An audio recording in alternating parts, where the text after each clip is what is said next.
हम जनता के लिए हम लोग काम किए हैं। हम जनता हम पर विश्वास करती है और हम अपने माध्यम से अच्छा काम करते हैं। हम लोग का प्रयास है कि अगर हम लोग लाइसेंस के लिए सरकार के लगे हम अपना प्रस्ताव दिए हैं, अगर हो जाएगा तो हम लोग एकदम खैरटिया पंचायत में लिया कर खाद यूरिया का बांटने का हम काम करेंगे। खैरटिया पंचायत के निवर्तमान पैक्स अध्यक्ष राजेश यादव जी हमारे साथ जुड़ चुके हैं। आइए मिलते हैं इनसे और जानते हैं इनके उन तमाम विकास कार्यों के बारे में जिसको उन्होंने किसानों के हित में किया है, और 2024 के चुनाव पर भी हम इनसे चर्चा करने वाले हैं। तो स्वागत है आपका सर। आपका चैनल का धन्यवाद हम करते हैं। सर, सबसे बड़ी बात आप याद है कि जो आपका अब तक का नेतृत्व रहा एक पैक्स अध्यक्ष के रूप में खैरटिया के लिए, वो कैसा रहा? हम लोग को अपने तो हम जनता के लिए हम लोग काम किए हैं। हम जनता हम पर विश्वास करती है और हम अपने माध्यम से अच्छा काम करते हैं। आप एक पैक्स के अंतर्गत कौन कौन से कार्य आता है?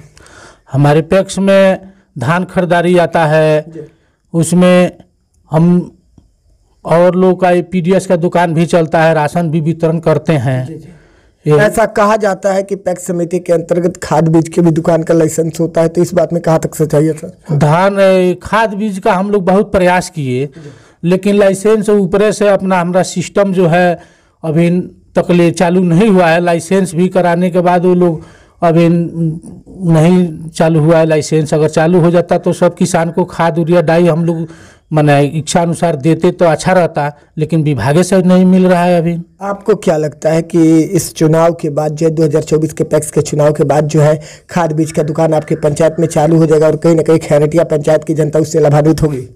हम लोग का प्रयास है कि अगर हम लोग लाइसेंस के लिए सरकार के लगे हम अपना प्रस्ताव दिए हैं, अगर हो जाएगा तो हम लोग एकदम खैरटिया पंचायत में लिया कर खाद यूरिया का बांटने का हम काम करेंगे। सर, सबसे बड़ी बात यहाँ पर आ रही है कि आज के दौर में ऐसा देखा जा रहा है, पूर्व से प्रत्यक्ष रूप से चला आ रहा है कि पैक्स समिति के अंतर्गत मुख्य रूप से धान और गेहूं की अधिप्राप्ति होती है, जो पैक्स का मुख्य कार्य होता है। तो क्या आपकी पंचायत में धान और गेहूं की अधिप्राप्ति की जाती है? की जाती है। हमारा पंचायत में हम धान की ऑनलाइन हर किसान की हम करवाते हैं किसानों को, और नियमतः धान का जो रेट होता है सरकार का आता है, उसको हम देकर हम खरीदारी करते हैं। सब किसान जो आते हैं उसका धान लेते हैं और हम अपना विभाग में धान भेजते हैं। सर, धान लेने की पैक्स समिति में क्या प्रक्रिया है? कुछ लोग कहते हैं कि ऑनलाइन है, कुछ लोग कहते हैं ऑफलाइन है। क्या प्रक्रिया है, सच्चाई क्या है? सच्चाई ये है कि कोई ऑफलाइन नहीं है जी। हमारे बीसीओ साहब है और हमारे पंचायत के ब्लॉक के बीसीओ साहब है, उनके माध्यम से हम लोग किसान को कहते हैं कि आप लोग ऑनलाइन कीजिए, तो हम ऑनलाइन कर देते हैं और उसी का माध्यम से हम लोग धान हमारे विभाग से जो आवंटन आता है, जितना आवंटन आप धान का खरीदारी कीजिए, उसी अनुसार हम लोग धान खरीदते हैं और धान खरीद कर विभाग को हम अपने दे देते हैं। लेकिन सर, सबसे बड़ी बात यहाँ पर आ रही है कि आज के दौर में 2024 के चुनाव में खैरटिया पंचायत से तमाम लोग अपनी प्रबल दावेदारी कर रहे हैं। आप भी एक प्रबल दावेदार के रूप में सामने आए हुए हैं।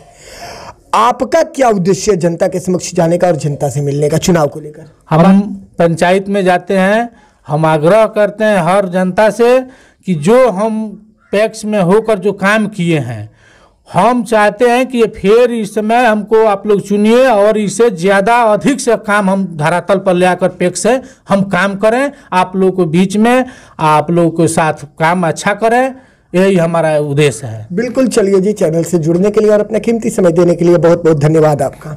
धन्यवाद।